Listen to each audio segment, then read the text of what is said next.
સુરતમાં હત્યાની ઘટનામાં દિન પ્રતિદિન વધારો થઈ રહ્યો છે। સુરતના ચોક બજાર વિસ્તારમાં સગા પિતાએ પુત્રીની હત્યા કરી હોવાની ઘટના સામે આવી છે। 18 વર્ષીય પુત્રી રસોઈ બનાવતા શીખતી ન હોવાથી પિતાએ આવેશમાં આવી કુકરથી તેના ઉપર હુમલો કર્યો હતો, જેમાં સારવાર દરમિયાન તેનું મોત નીપજ્યું હતું। હાલ પોલીસે પિતાની ધરપકડ કરી કાયદેસરની કાર્યવાહી હાથ ધરી છે। આ અંગે ચોક બજાર પોલીસ પાસેથી મળતી માહિતી પ્રમાણે સુરતના ચોક બજાર વિસ્તારમાં આવેલા સુમન મંગલ આવાસમાં મુકેશ પરમાર પોતાના પરિવાર સાથે રહે છે।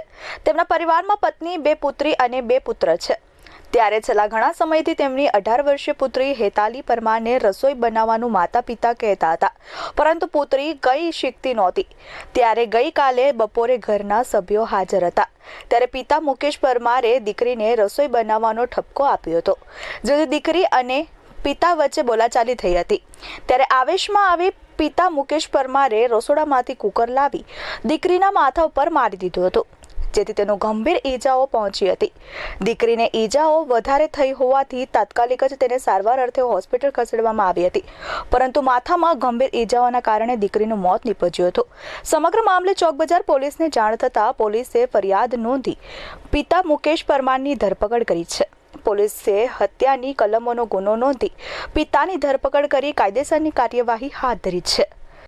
ગઈકાલ તારીખ 28/11/2024 ના રોજ સુમન મંગલ આવાસ ફરીમાતા રોડ ચોક બજાર પોલીસ સ્ટેશન વિસ્તારમાં ફરિયાદી ગીતાબેન મુકેશભાઈ પરમાર કે જેઓની દીકરી હેતાલીબેન ઉંમર વર્ષ 18ની એના પિતા દ્વારા ઘરકામ બાબતે ઝઘડો થતા કુકર દ્વારા પોતાની દીકરીને માથામાં અને મુખ ઉપર ગંભીર ઈજા પહોંચાડેલી, જે બપોરે આશરે 2 વાગ્યાના સુમારે સ્મીમેર હોસ્પિટલમાં એડમિટ કરવામાં આવેલા અને ગંભીર ઈજા થતાં ફરિયાદ દાખલ કરવામાં આવેલી અને મોડી રાત્રે ડૉક્ટર સાહેબે તેને મરણ જાહેર કરેલી હતી।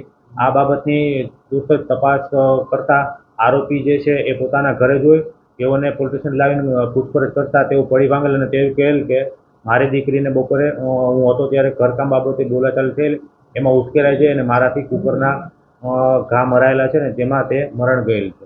આરોપી ભાડાની રિક્ષા ચલાવે છે અને તેમાંથી પોતાનું ગુજરાન ચલાવે છે। આરોપીને સંતાનમાં 2 દીકરીઓ મોટી છે અને 2 દીકરાઓ નાના છે અને એના વાઇફ છે એ પણ ઘરકામ મજૂરી કરે છે।